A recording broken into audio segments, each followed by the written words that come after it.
Good morning, student. Welcome to CR Internet School online study system. Class 11th Commerce, lesson number 6, Accounting Equations, topic meaning and illustration. इनको करने से पहले एक statement सुनिए. Commerce plays a significant role in Indian economic development. और accounts a very interesting subject है. अब तक लेसन 1 to 5 में हमने थ्योरेटिकल पढ़ा था. आज लेसन नंबर 6 हम न्यूमेरिकल या प्रैक्टिकल पार्ट स्टार्ट करेंगे.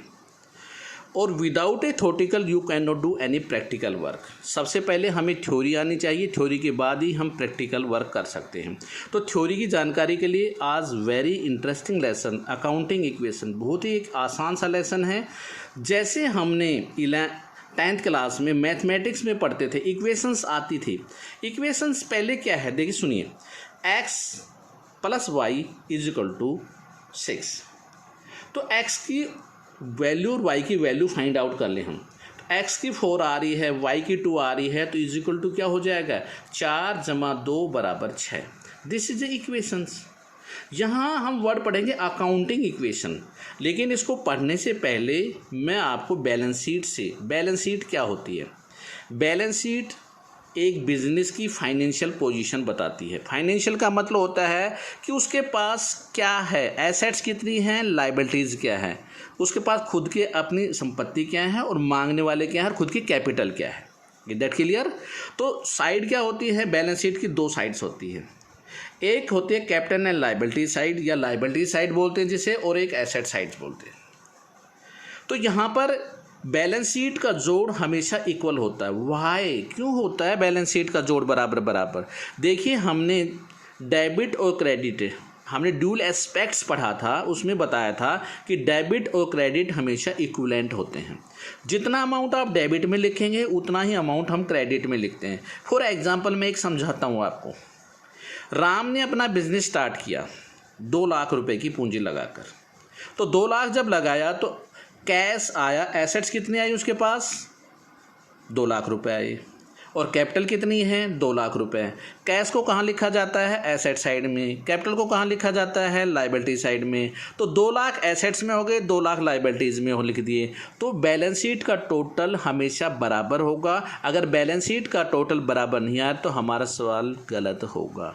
Is that clear. जैसे आपको एक इलस्ट्रेशन के माध्यम से समझा रखा है कि इन्होंने 1 लाख रुपए की एसेट्स लगाई, जिसमें कैसेट बैंक था, डेटर थे, स्टॉक थे, फर्नीचर, मशीनरी, बिल्डिंग.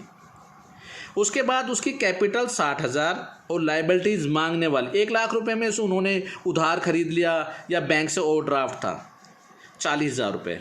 तो 60 और 40 का जोड़ 1 लाख हो गया, इधर भी 1 लाख रुपए है. तो this is the above balance sheet or maybe total.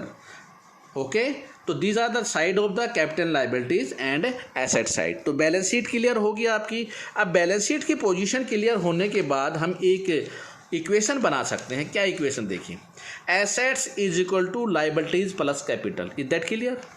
Assets बराबर क्या है, लायबिलिटीज प्लस कैपिटल के बराबर होती है. तो हमारे पास एक अकाउंट इक्वेशन आ गई. एवरी टाइम जो मैं लिखूंगा assets = liabilities plus capital, this is the accounting equation.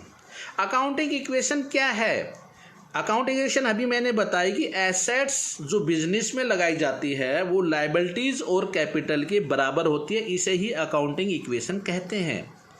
एक बिजनेस में जितनी भी ट्रांजैक्शन होगी, अभी मैंने समझाया था कि जो कैश है वो 2 लाख रुपए है, उनकी लायबिलिटीज़ है वो भी 2 लाख रुपए है, जिसे ही हम अकाउंट इक्वेशन का नाम देंगे. तो account equation = assets = liabilities plus capital. अब देखिए lesson number 1, very simplicity. Gopal started business with 75,000 as capital. ध्यान से सुनिए. अब देखिए एसेट्स, उसने कैश कितना लगाया, 75,000 रुपये. लायबिलिटीज़ अभी मांगने वाले कोई नहीं है, और उसकी कैपिटल कितनी है, 75,000 रुपये. देखिए इक्वेशन में हमेशा जोड़ बराबर होगा. अनइक्वल होते ही आपका सवाल गलत हो जाएगा. 75,000 आपका कैश है, 75,000 कैपिटल है, तो पहला एंट्री आपकी क्लियर हो गई. Is that clear. Second transaction, Gopal purchase furniture for cash. अब फर्नीचर खरीदा, फर्नीचर खरीदेंगे तो रुपया जाएगा, कितने का खरीदा? 5,000 का।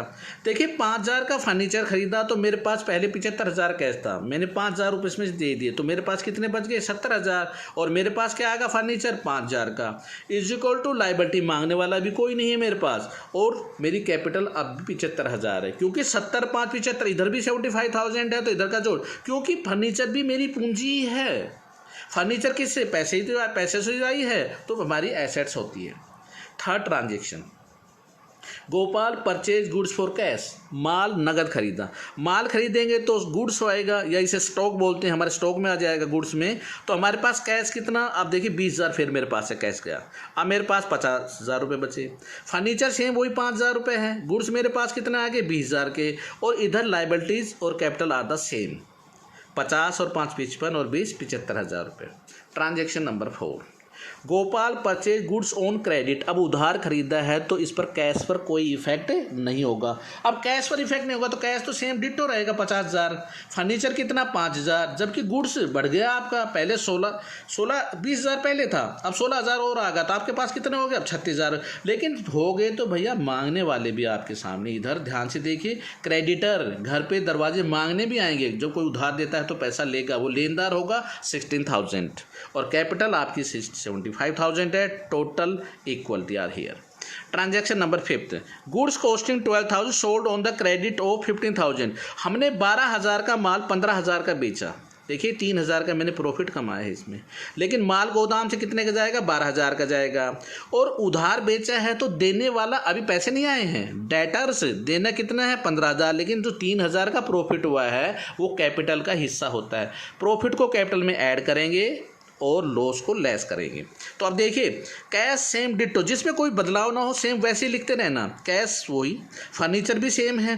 गुड्स में गए आपके पास 12,000 का माल गया तो 24,000 का बच गया। अब देनदार कितना है? 15,000, क्योंकि 15,000 रुपये देगा वो आपको, आपने प्रॉफिट कमाया है उससे, और 3,000 का जो प्रॉफिट हुआ था वो कैपिटल में ऐड कर दिया। Total are equal.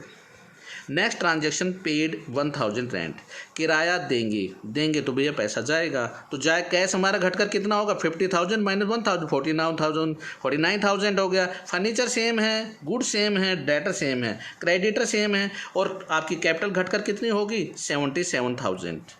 From this questions balance sheet maintain it. Balance sheet so simply, assets word जो है एसेट साइड में लिख दीजिए, लाइबिलिटीज है कैपिटल लाइबिलिटी साइड में लिख दीजिए। एसेट्स में क्या है? कैश 49,000 आ रहा है, फर्नीचर 5,000 आ रहा है, गुड्स कितनी आ रही है? 24,000 है, डेटर कितना है? 15,000, टोटल 93,000, और हेयर आल्सो 93,000। आपको पहले शुरू में बताया था balance sheet total are equal in every time, तो यहाँ टोटल बराबर है। Thank you, stay home, stay safe.